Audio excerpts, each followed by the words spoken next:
Hello and welcome to our viewers on ASI News Broadcast, bringing you the latest top news for today. Drone pilots stressed by long work hours fighting Mideast terrorists, Air Force says. The Pentagon's drone pilots are overworked and under significant stress from waging battles in the Middle East and spying on Islamic extremists. Air Force officials announced Thursday that they have crafted a plan to alleviate the duress the Pentagon spy planes are experiencing from working 13 to 14 hours per day about 6 days a week. Officials will redirect money from their tight fiscal budget to attract additional drone pilots with larger retention bonuses. In addition, the Air Force will actively seek volunteers and give drone pilots incentives not to leave their positions, said Air Force Secretary Deborah Lee James. Drone pilots were asked to collect intelligence on Islamic State supporters in Iraq and Syria in late 2014 and to track Boko Haram militants in Africa after they kidnapped more than 200 girls last year. Mrs. James told reporters at a January 15 Pentagon briefing that the demands of ongoing operations around the world have exacerbated the drone pilot shortage.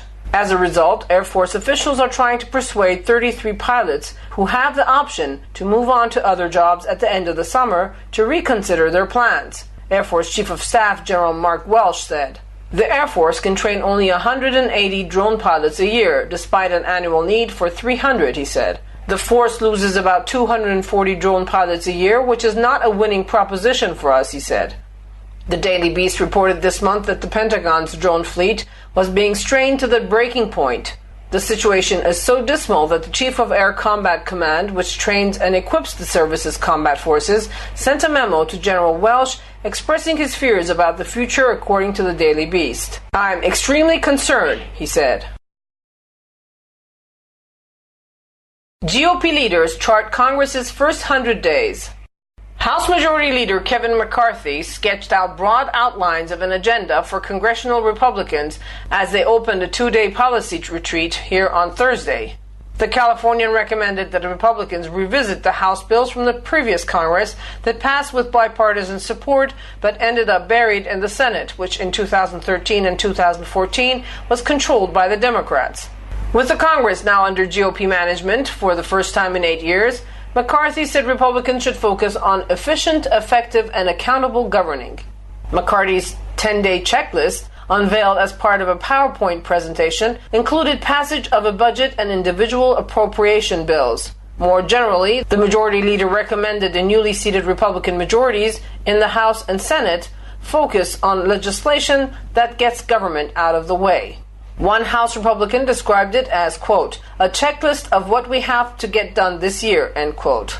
Among the agenda issues and concepts McCarthy listed for Republicans to pursue were American energy and jobs, improving energy infrastructure, reform government permitting, liberty and justice, repealing Obamacare, end human trafficking, border security, protecting the unborn.